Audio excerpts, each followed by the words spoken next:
Hey everybody, this is John Stuart. We're back with another Bitcoin in the Arts podcast. This is going to be for Saturday, the 1st of, what's the next month? August? Yeah, Saturday, the 1st of August is when you'll be hearing this.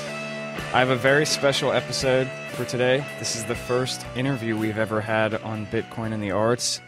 We're going to be talking with Mr. Bruce Pon, the CEO and founder of Ascribe.io. I talked about them a little bit in last month's episode, and hopefully we're going to dive a little bit deeper in this episode and learn a little bit more about them. So to start off, Mr. Pon, how about you just give us the basic rundown of Ascribe, like Ascribe 101 for people who know nothing about it, so they'll understand what we're talking about as we get a little bit more in depth. Sure, John. So Ascribe was built on the premise of, most creation nowadays is happening in the digital world. More and more content, files, everything that's of value is being created digitally. And one of the challenges there is, once you share it on the internet, you pretty much lose control. And the digital allows for distribution, like this podcast, to thousands of listeners.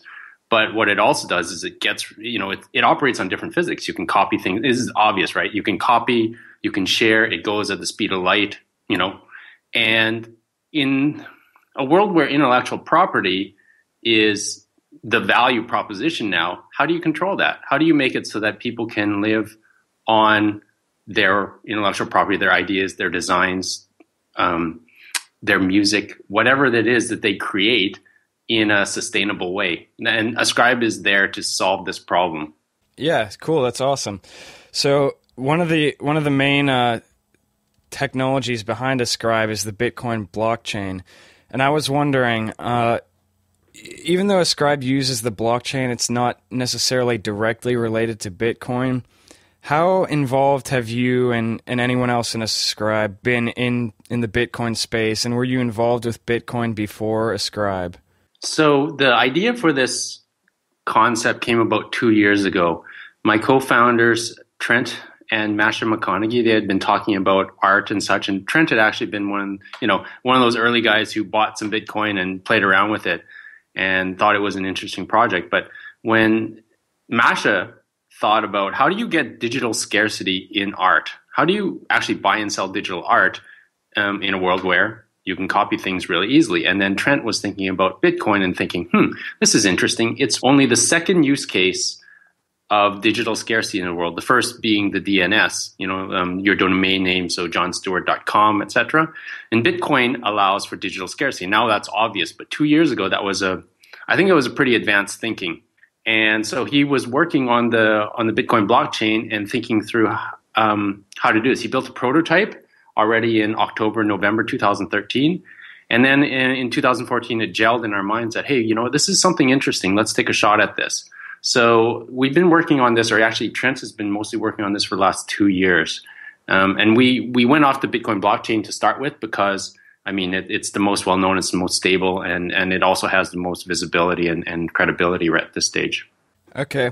One other thing that I thought was pretty interesting, I was reading up on your site, and in the FAQ section, it says that you directly relate passwords to Bitcoin private keys so that you don't have to store passwords.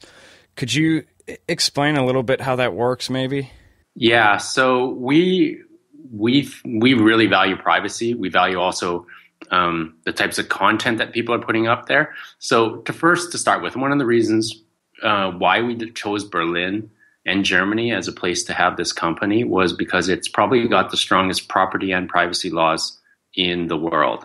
And we like that constraint because I think that builds credibility. Second is we struggled a long time with a couple things about Bitcoin. Number one is, you lose your password, you lose your account. And that's not reality. So at the same time, we also said we don't want to store the password. So what we do is we essentially have a hash of your password, and then we can use that to authenticate you. So you enter in your password, we create a hash, and then that's what we compare it to. So in our database. So we'll never store your passwords, and we'll never actually even know your passwords.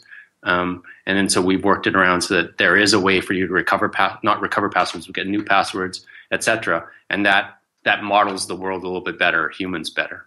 Yeah, I think that's great. And one of the things that I really appreciate as I've been reading more about you guys is it seems almost like you're trying to take yourselves out of the equation as much as possible.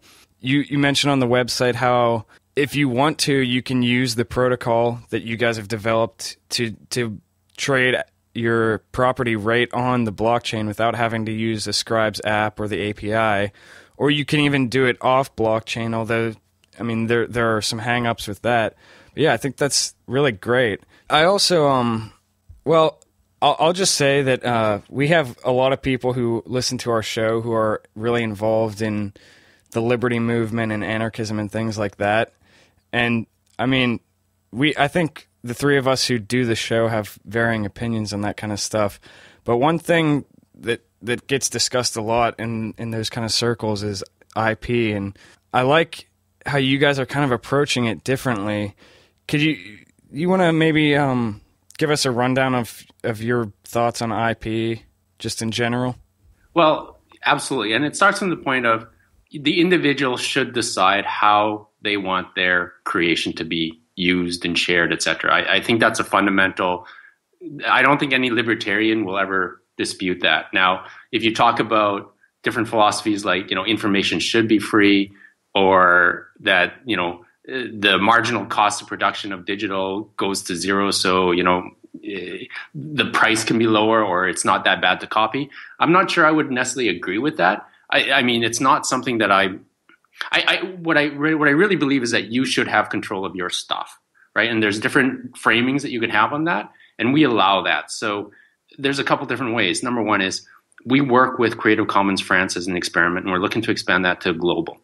And what that means is if you want to share your work with the world, but you don't want money, but you do want your name to be known, like you want to be associated with it, and people kind of, that's one of the fundamental kind of morals of our entire society across the world is that, you don't claim stuff that's not yours. And so Creative Commons allows for you to give stuff away, but also keep your name with it. Well, we work with them so that you can essentially have one of the 6 Creative Commons licenses and also say, this is mine, so that wherever that goes, my name will stick to that, even if I don't get money. And then there's the commercial side, right?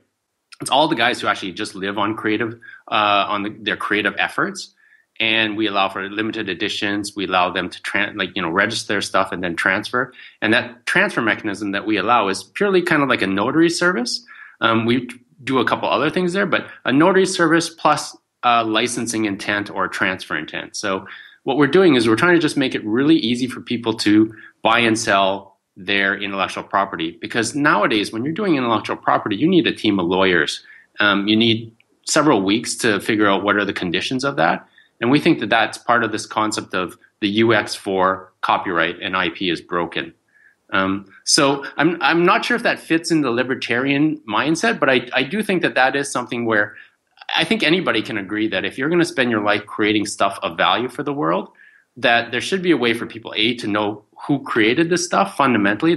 Nobody will argue with that. And B, if they can keep this intent on licensing clear and people can find that out easily, there'll be ways that they can be monetized. Maybe they don't buy that specific piece of digital property, but if you know that this is the name of the person you're taking this from, you'll find another way to pay them back. I mean, one of the things of Ascribe, and I'll just throw that in, is that we believe that people are good. We believe that if given the chance, people are going to do the right thing. And just like Napster made it so that people could share content very easily, iTunes made it so they felt good about it.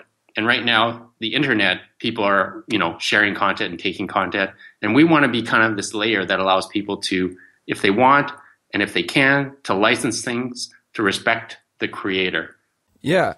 I mean, from my perspective, I think that does fit in perfectly with libertarian philosophies, because I think the reason a lot of people in those circles do have problems with IP is because until now there hasn't been a way to enforce it other than appealing to government bodies.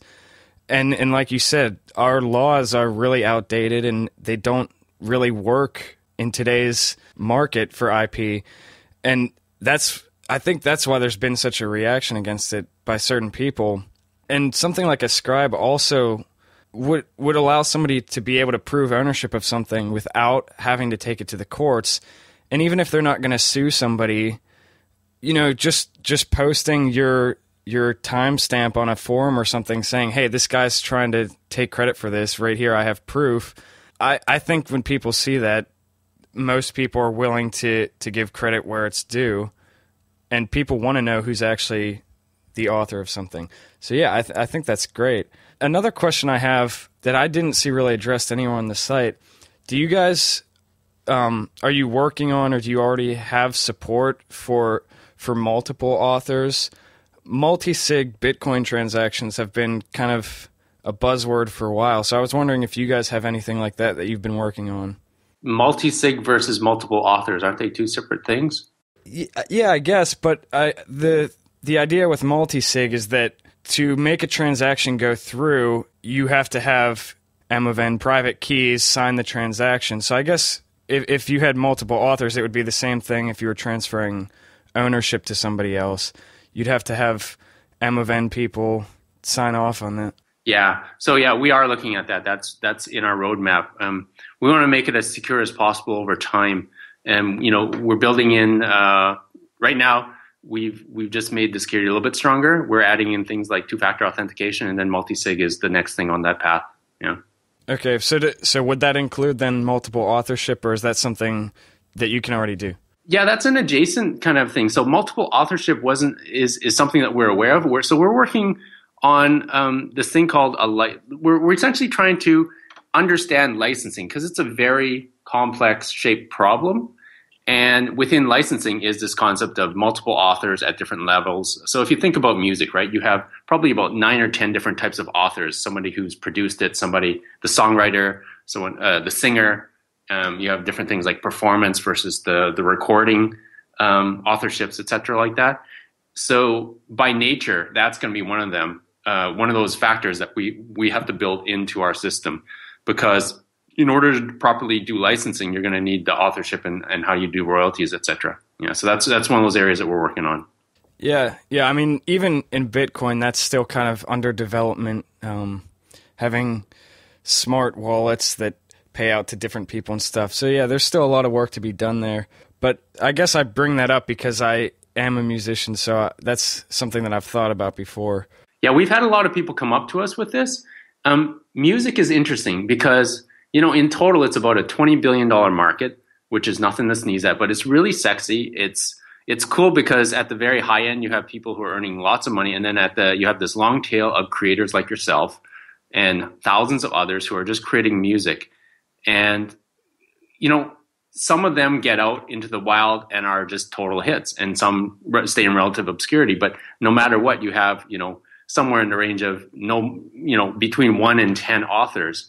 And later on, when it gets played on the radio, I've heard of musicians, they get checks of 1 or 2 cents every month, and they have no clue where it comes from. They actually just want that to stop because it's an insult. Whereas, services like Cobalt, where they can aggregate funds, that's an interesting model as well, right? Yeah, the music thing is also one of the things that interested me about you guys, because probably over a year ago, we did a story about a company called Monograph. I'm not sure if you've heard of them, but they had a similar thing. It was a blockchain notary service for art, but at the time, and I think still now, they only support images, and they said they were thinking about incorporating other mediums, but they haven't really rolled that out yet. So I thought I'd ask you, have you heard of them at all? Yes, we have. We've had some conversations with them. We're interested in what they've been doing, and I'm hope I haven't seen anything since their announcement, but I did hear that they did get funding. Okay, so is that friendly relationships, or is there a bit of competition? Do you think you guys offer different things or different business model or something like that? I think there's room for collaboration, but if you're just some guy on the street and you look at it, yeah, it looks like we are competitors. But I do think there's room for collaboration. Yeah, we reached out to them. We had a great chat, and we kept it open on whether or not we could cooperate. Yeah, that's cool. Yeah, because to me it looks like there's a lot of overlap, but I don't always know what's going on behind the scenes. So that's always good to hear. So while we're on the music subject, I guess and because that's one of my pet topics that I just enjoy talking about. What do you think about where it's going? Stuff with streaming and things like that, all these new changes that are happening. How do you think you guys can help us move forward within that specific industry? So yeah, music, it's really tough. So once again, it's this really high profile industry, inordinately high profile industry, because everybody loves to listen. I mean, that was the origin why Apple made their breakout kind of thing. And it's also got the most challenges. I mean, that and movies, etc. And how Ascribe can help is, I mean, we thought about different things, but I'll just give one use case. Let's say you are a young band and you got your core group of 500 supporters. What Ascribe allows is something like saying, okay, we have 500 limited edition albums or songs that we're going to release to our core supporters. And these have the rights of replay. You can resell them, and they're limited edition. So there's not any more that are going to be ascribed on the blockchain. There's only going to be 500. So we're going to just have a crowdfunding campaign. You can buy one starting at, $3 or $5, and it'll pay for our next tour. And so your fans can buy those 500 editions, and they own essentially kind of like a signed album from you. And then any other copies that get out there, well, that's just the way the internet works. We can't stop copying, and that's something we came very early to a conclusion of. We can't do DRM, watermarking. There's no way we're ever going to stop copying. But what you can say is, if you're a real fan, you're going to own an authentic copy from us, and that will pay for our next tour. So that's one use case. Another use case within Ascribe is exactly what you had mentioned before, is this concept of tracking authorship. So even just at the point of origin, if you can say, there are 10 people, and then you have a key on how much people have contributed, so 5%, 10%, all the way up to 100%, these are all the people, and that's clear. Later services, and it doesn't have to be Ascribe, they can always say, okay, for this song, I'm going to do a lookup on Ascribe, and it says, okay, good, that's the key for distribution, boom. So you could actually have this whole range of services like Cobalt, the collecting agencies, all these guys referring back to a registry entry in Ascribe to pay out royalties. And then a third use case, and this is kind of the most futuristic, is, part of what we're developing in the technology of searching the internet for the visibility is the same type of technology that we could apply to music. So imagine if you created a song and you're inspired a little bit by, I don't know, Neil Diamond or somebody like that, or Stompin' Tom Connors, or there's a couple of country songs maybe that you've been inspired by, and then you just create your own little duty. And some of the technology we're building could potentially say, well, you know what? About 15% of that comes from Neil Diamond. Another 10% comes from a different song, and then the other 75% is original. We use machine learning for this, and this is more of a promise than a product at this stage, but we see that there are applications of kind of being able to pick apart a song and say, where does it come from? And then you get very philosophic in the sense of where is the point of creation and where is a unique piece of music being created. That's really interesting, and that's something that I think about a lot, and I'm sure I could talk about for hours, but it's probably not within the scope of this podcast. But backtracking a little bit, I love your viewpoints on copying, and you mentioned DRM, and with all the kind of stuff that people have done with that and other things, it seems like the big companies are trying to force music today to work the same way as it did, 50 years ago, when really that's not possible, and we need to figure out new ways to make it work and not keep trying to force it into the same box that it used to fit into. So I think that's it's great to see companies like you guys doing that. And for myself personally, all my music up to this point has been licensed under Creative Commons. So I've obviously been okay with copying and things like that. But I love that you guys give artists the choice. Absolutely. I think that's one of the things that we realized very early on, that we're kind of the natural partner for Creative Commons, because Creative Commons was half the equation. It's like, if I create something and I just, I'm not that commercial interests for this one, I want the world to have, because I just think it's important. There was nothing on the other side that said, I actually do want to get paid. And Creative Commons solved one half of it, which actually released 500 million works to the world, which, I mean, we're forever grateful for. But what about the other part? And I think Ascribe kind of reconciles both of those worlds together and gives people the choice to say, I do want to share this with the world. I want to claim my copyright. And even if you are Creative Commons, it can come back to you. It's a virtuous circle, because if people know that it is yours, with Ascribe, we give this layer of attribution that your name never leaves the work, that people will say, oh, this Creative Commons work is really valuable. What is this person doing? Where do they live? Oh, they live in Pittsburgh. I'm passing through Pittsburgh. Maybe there's something he can do for me or she can do for me. And so that's what we kind of see. It's that attribution, the name of the person to a work. That's pretty much your currency. In the digital world, even the content is copyable, but the actual person creating it isn't. And that's what's really valuable. So giving you the choice, you can choose to commercialize right away or give it in Creative Commons. But no matter what, whoever sees your work and sees your body of work, they'll know if you're quality or not. And then they'll find a way to compensate you. Like they'll hire you for a contract or just consulting or what have you. But those choices are more available now if we know attribution. Yeah, that's cool, because I think Creative Commons is a really cool idea. And what you guys do provides a way to enforce it. So I think that's really cool. You also provide a way to enforce copyright, and that's similar to Bitcoin. I'll make an analogy here, I guess.